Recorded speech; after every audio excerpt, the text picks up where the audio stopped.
Hi, welcome to the Catalyst Podcast. I'm your host, Hunter Burney. A catalyst is defined as a person or thing that precipitates an event. A catalyst is something that it participates in a reaction, but does not get consumed in the reaction. There's a heart behind this podcast for, people with aspirations. There's a heart behind this podcast for motivated people that want to make a difference, that have a bias for action, that really, truly want to be a catalyst in the environment around them, both professionally and personally, in their homes, in their workplace, and beyond. So welcome to this podcast. I really hope you're enjoying the series that we're in. Welcome to this episode, and let's dive right in.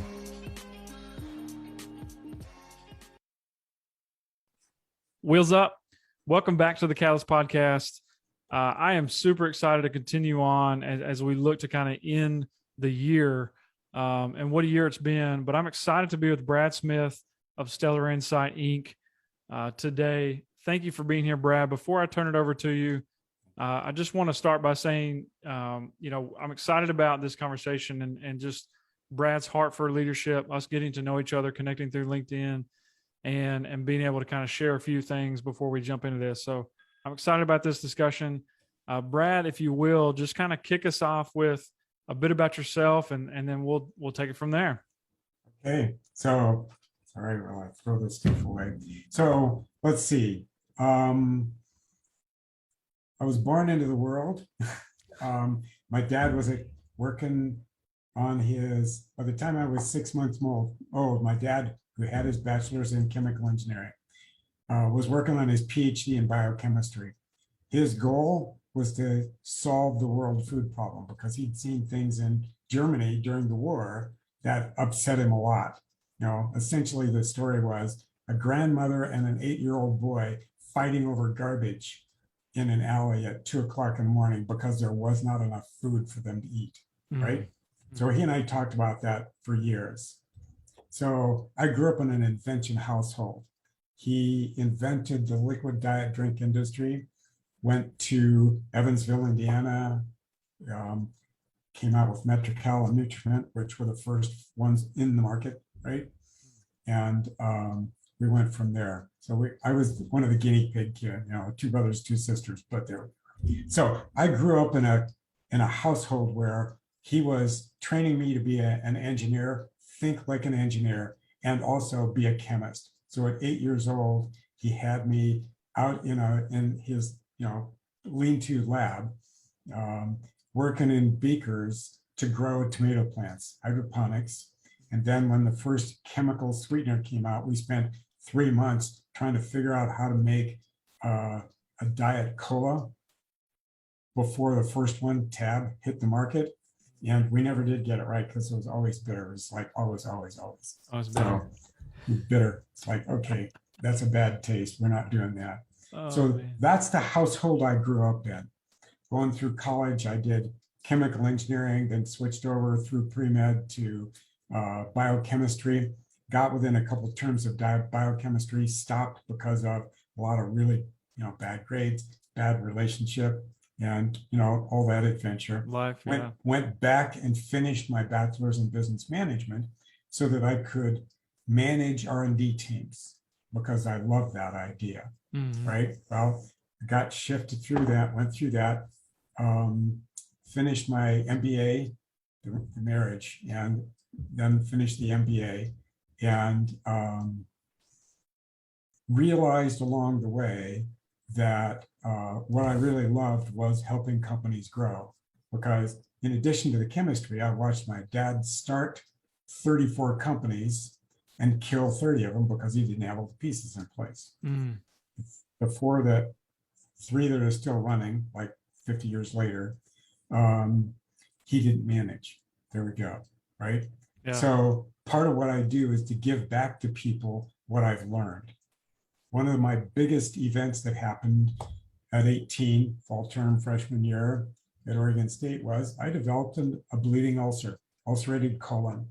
And the doctor said to me when I got to him in December 20th or something like that, he said, "Gee, Brad, if you'd have waited 6 weeks to come see me, you'd have bled to death." It's wow. And it was true. right? So 18-year-old, he had my full attention, right? And he said, you'll never eat strawberries, corn, or lettuce or anything with roughage ever again in your life. And my 18-year-old brain said, fat chance, buddy, that ain't happening. And then he said, which was pretty profound for that time, you have a psychosomatic disease.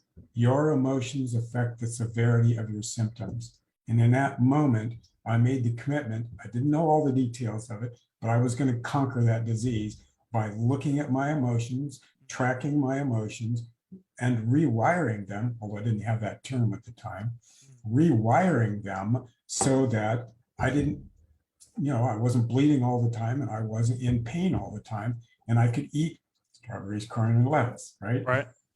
So it took me, changed my diet, used his medication didn't work. Changed my diet, got the bleeding stopped about a year and a half later.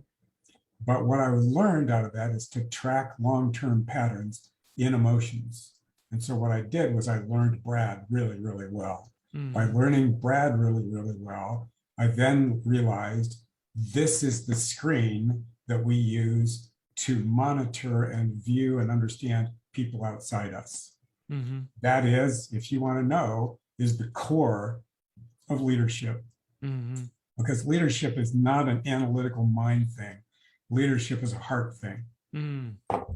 So that's why I do the work I do, is to help people learn how to inspire each other and inspire themselves. So here's a piece of homework for your watchers, right? Learn how to self-inspire.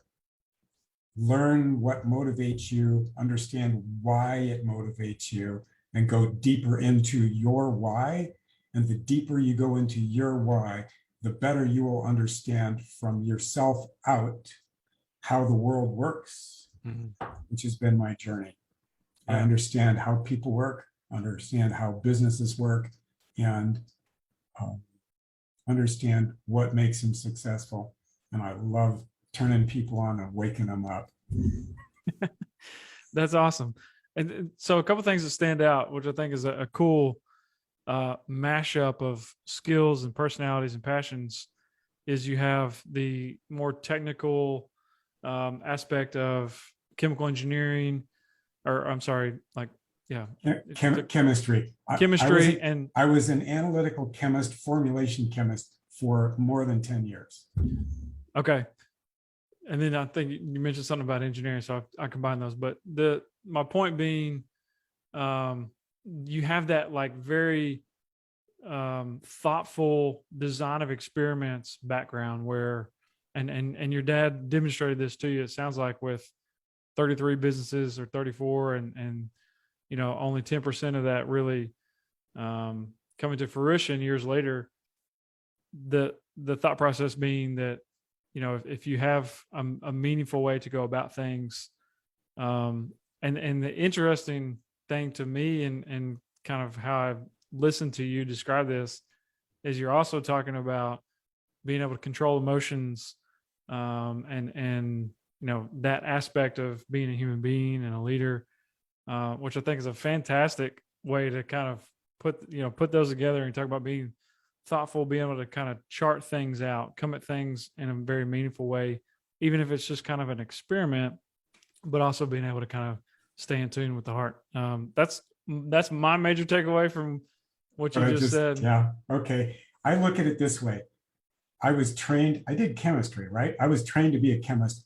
At 18, when I made my decisions, I believed in cause and effect. If you push, something will move. Right. So if I've got movement, a psychosomatic disease, right? It's like, and I had a cousin die from that.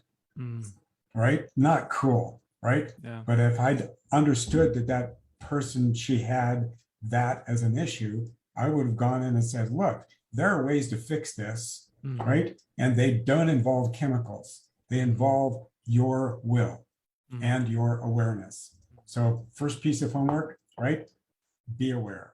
Thank you for being a part of this journey. Definitely subscribe, like, check out Be a Catalyst on Instagram and on Twitter. Also, don't forget to check out the YouTube channel where you'll find videos in addition to the Catalyst podcast recordings that give a little bit more context around my heart for training, my heart for seeing early to middle managers and first-time leaders really thrive and be a catalyst in the organization that they're in the project that they are after, everything that goes along with that. So thank you for being a part of this. Tune in for the next episode, and remember, be you, be confident, be a catalyst.